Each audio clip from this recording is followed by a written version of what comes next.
Disanksi BK DPD RI kebalkah Wedakarna. Ya, itu judul channel kita kali ini dari ASTP.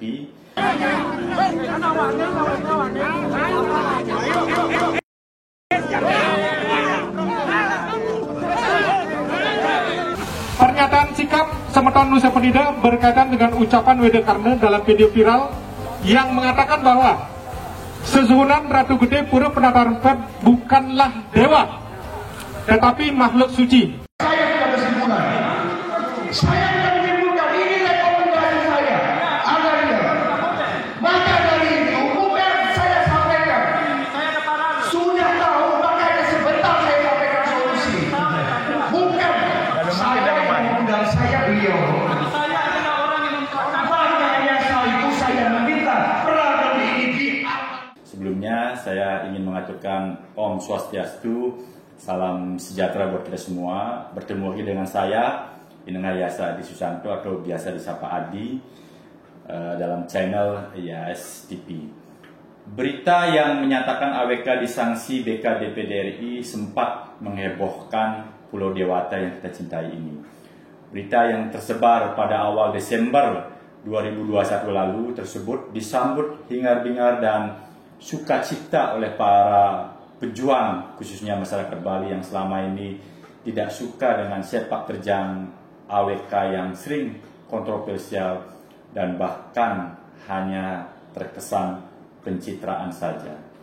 Sanksi sedang yang dijatuhkan BK DPD RI nomor 2 tahun 2021 tentang pemberian sanksi kepada Dr. Sri Igusti Ngurah Arya Wedakarna MWS 3 SEM to MSI. Mohon maaf karena kepanjangan titel ini, saya agak belepotan juga mengucapkannya.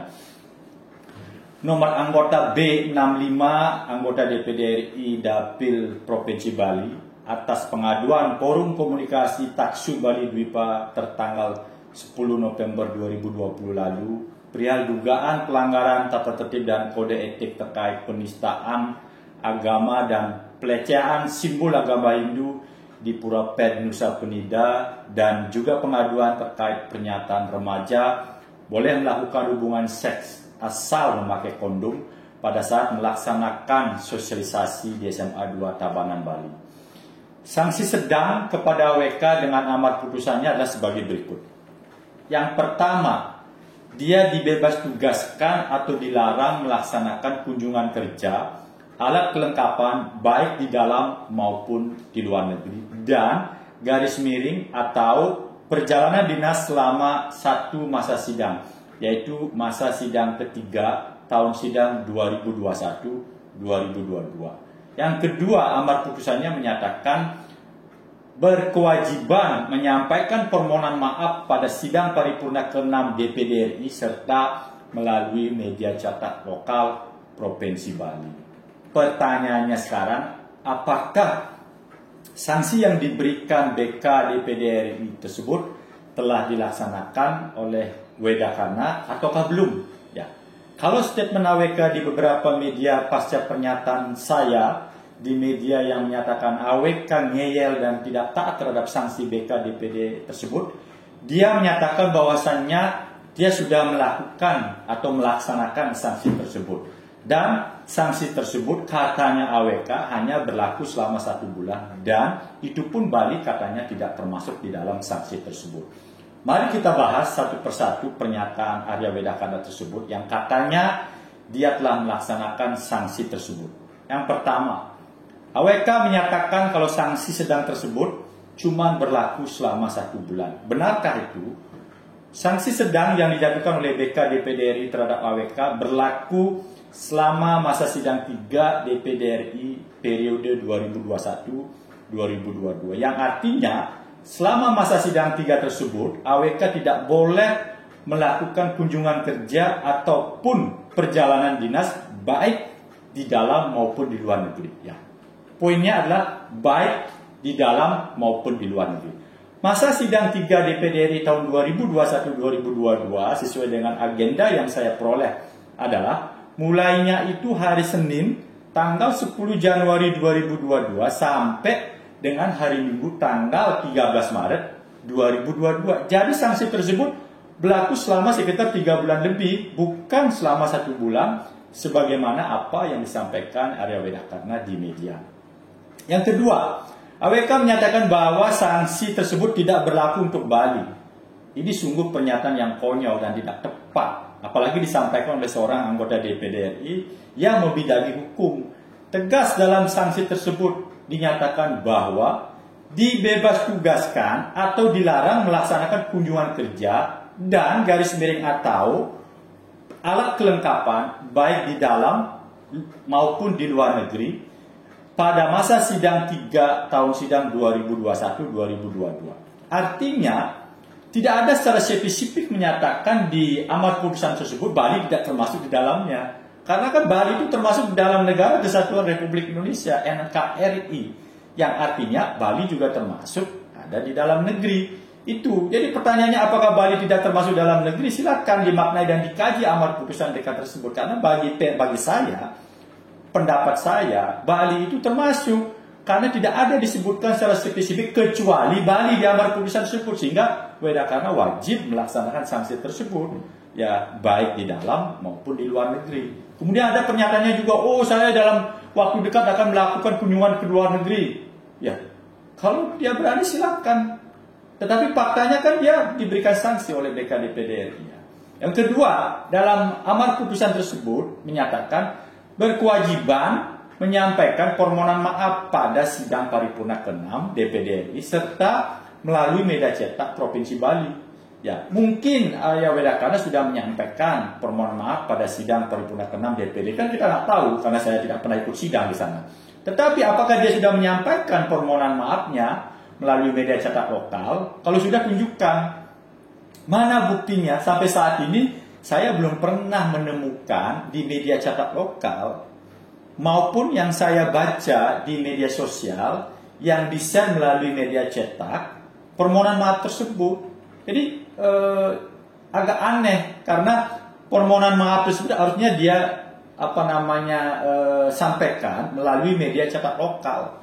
Ya, misalnya media cetak lokal di Bali, misalnya ada Bali Post misalnya, atau Nusa Bali atau Radar Bali, itu salah satu media cetak lokal yang ada di Bali.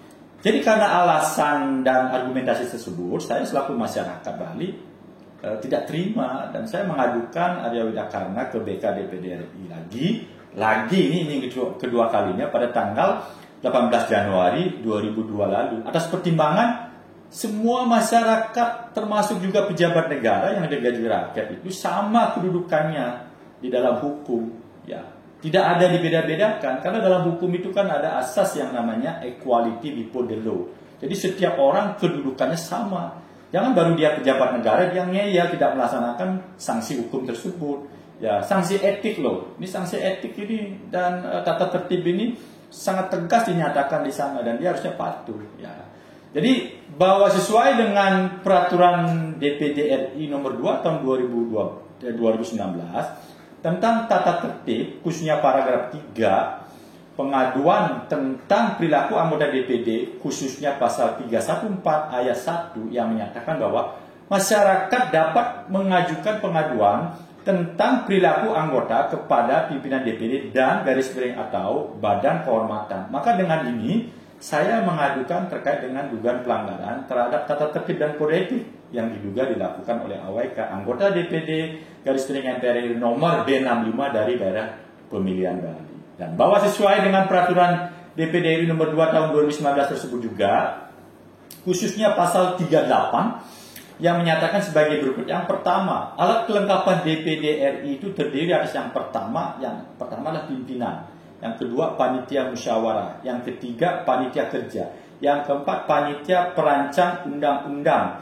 yang kelima panitia urusan rumah tangga, yang keenam badan kehormatan, dan yang terakhir adalah alat kelengkapan lain yang diperlukan. Kemudian pada ayat 2, pimpinan sebagaimana dimaksud pada ayat 1 huruf A merupakan pimpinan DPD. Sedangkan ayat 3-nya menyatakan panitia kerja sebagaimana dimaksud pada ayat 1 huruf C adalah komite yang terdiri dari A. Komite 1, B. Komite 2, C. Komite 3, dan D. Komite 4, kemudian ayat 4 dan seterusnya. Nah, Di ayat 3 inilah Arya Wedakarna selaku Komite 1 itu merupakan dalam kedudukannya melaksanakan alat kelengkapan dewan.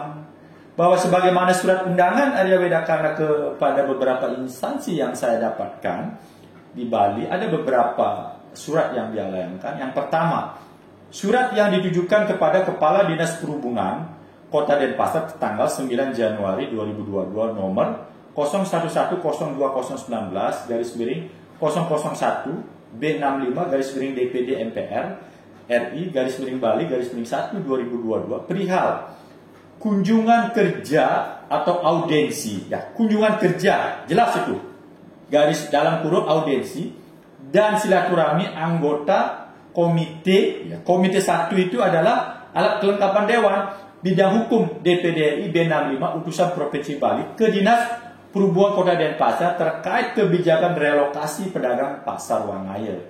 Yang kedua, surat yang ditujukan kepada Kepala Dinas Ketenagakerjaan dan SDM Provinsi Bali tertanggal 20 Desember 2021 perihal rapat dengar pendapat Komisi 1 Bidang Hukum DPD RI B65 utusan Provinsi Bali terkait sosialisasi tentang maraknya lowongan kerja bagi pekerja migran yang bermasalah di masa pandemi. Yang ketiga, surat yang ditujukan kepada Bupati Karangasem tertanggal 6 Januari 2022 perihal permohonan peminjaman tempat untuk kegiatan sosialisasi kredit usaha rakyat tahun 2022 di wilayah Kabupaten Kelungkung dari sindikasi Bank Merah Putih. Yang keempat, AWK juga mengadakan pertemuan dengan Kepala Imigrasi Denpasar pada tanggal 13 Januari 2022 sebagaimana dia siarkan ataupun dia posting di akun media sosialnya baik di Instagram maupun di fanpage ataupun Facebook. Yang kelima, AWK mengadakan kegiatan sebagai Komite 1 Bidang Hukum pada hari Rabu,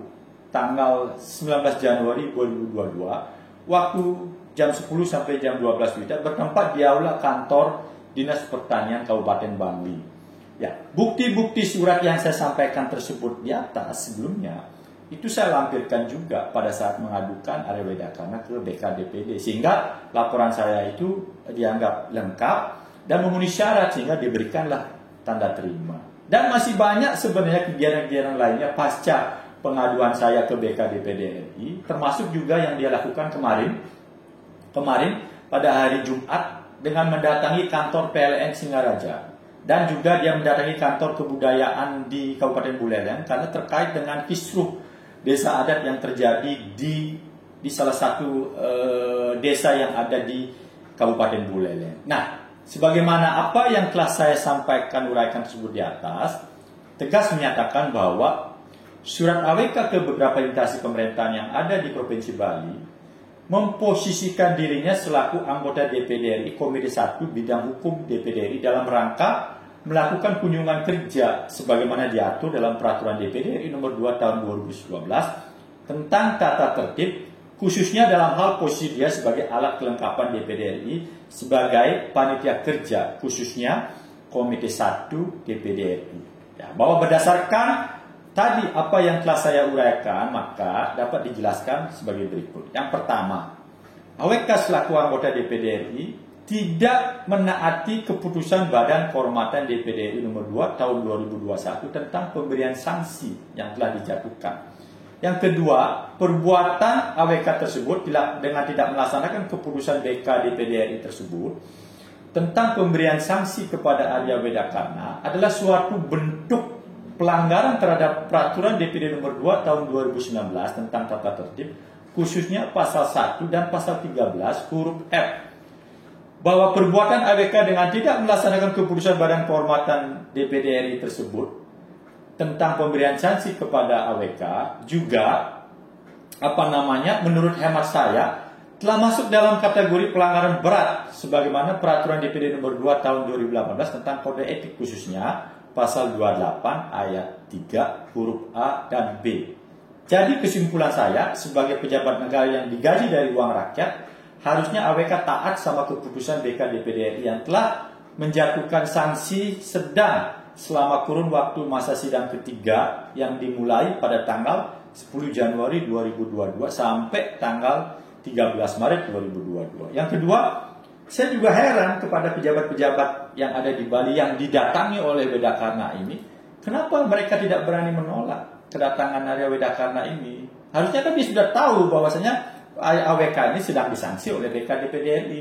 Tanyakan ketika dia bersurat ke misalnya ke Kabupaten Kelungkung, ke Dinas Perhubungan Kota Denpasar, bersurat ke Dinas Tenaga Kerja Provinsi Bali, harusnya dia jawab surat tersebut ya dengan kalimat sesuai dengan keputusan BK DPD nomor 2 tahun 2021 tentang pemberian sanksi terhadap Arya Wedakarna.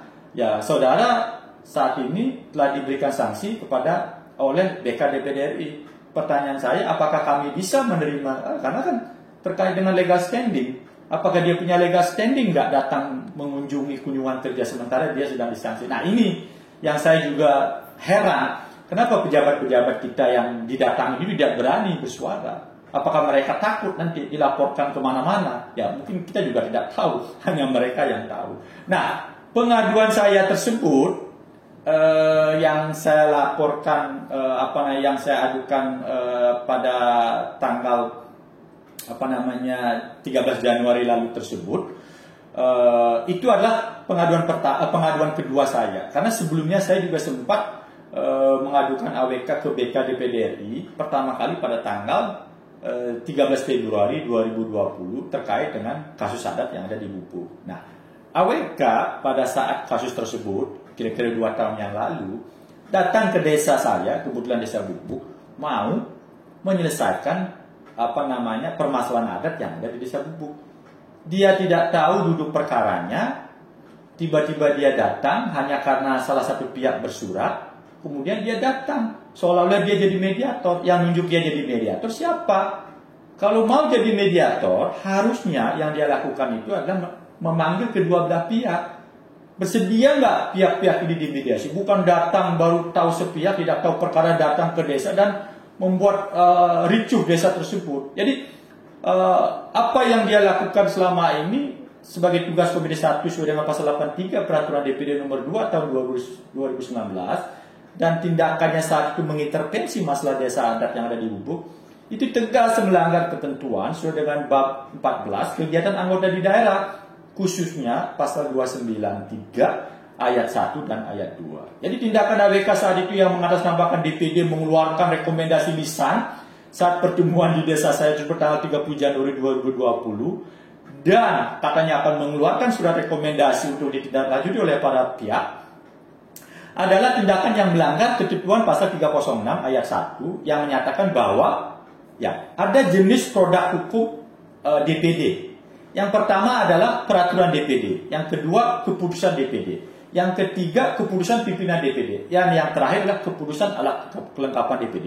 Tidak ada yang namanya surat rekomendasi dalam putusan atau rekomendasi dalam artian produk hukum daripada anggota DPD. Jadi rekomendasi lisan dan surat rekomendasi yang akan diterbitkan oleh AWK tidak memiliki kekuatan hukum yang mengikat serta tidak harus dilaksanakan. Dan faktanya sudah 2 tahun berlalu sampai sekarang surat rekomendasi tersebut belum juga dikeluarkan. Ya mungkin saya hanya menduga, mungkin printernya AWK di kantornya masih rusak dan sampai sekarang belum diperbaiki. Ya mungkin saja karena kami lagi menunggu ini, ya menunggu rekomendasi tertulis yang sesuai yang dia janjikan pada saat pertemuan tanggal bulan Januari 2020 lalu. Tapi faktanya sampai sekarang belum. Nah itu yang membuat saya heran juga. Jadi mungkin karena ada kerusakan mungkin mesin printer seperti apa. Jadi tindakan AWK saat pertemuan di desa saya tersebut menurut saya juga memenuhi unsur sebagaimana ketentuan peraturan DPD nomor 6 tahun 2017 tentang tata beracara Badan Kehormatan DPD RI. Ya, khususnya pasal 15 huruf A dan B yang menyatakan sebagai berikut. Pelanggaran tata tertib dan kode etik yang dilakukan oleh anggota pimpinan alat kelengkapan dan pimpinan DPD yang merupakan temuan berupa A. Penodaan terhadap martabat, kehormatan, citra, dan kredibilitas DPD. B.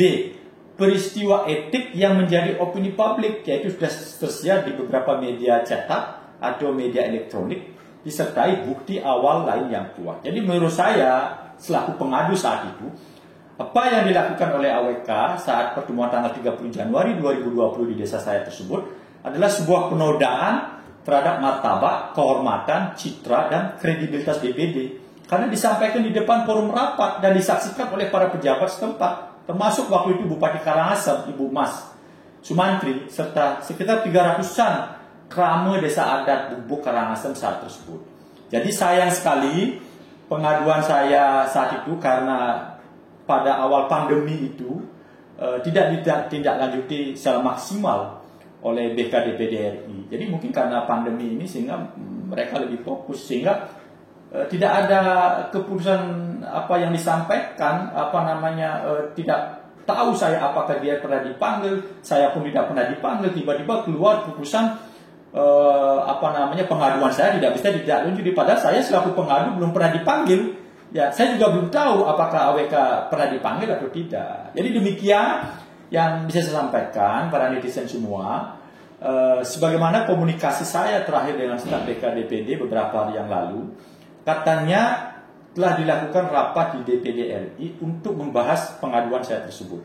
Dan saya tetap berharap pengaduan saya ini serius ditindaklanjuti oleh BK-DPD. Kalau sebelumnya karena awal pandemi mungkin mereka nggak serius, kali ini tentu saya berharap serius. Sehingga kalau AWK terbukti melanggar kode etik dan tatip DPD lagi selama sanksi sedang dijalankan, maka AWK seharusnya dapat sanksi berat yang berujung pada pemecatan dirinya selaku anggota DPD RI Dapil Bali. Demikian. Om Santi Santi Santi Om Matur Suksema. Terima kasih.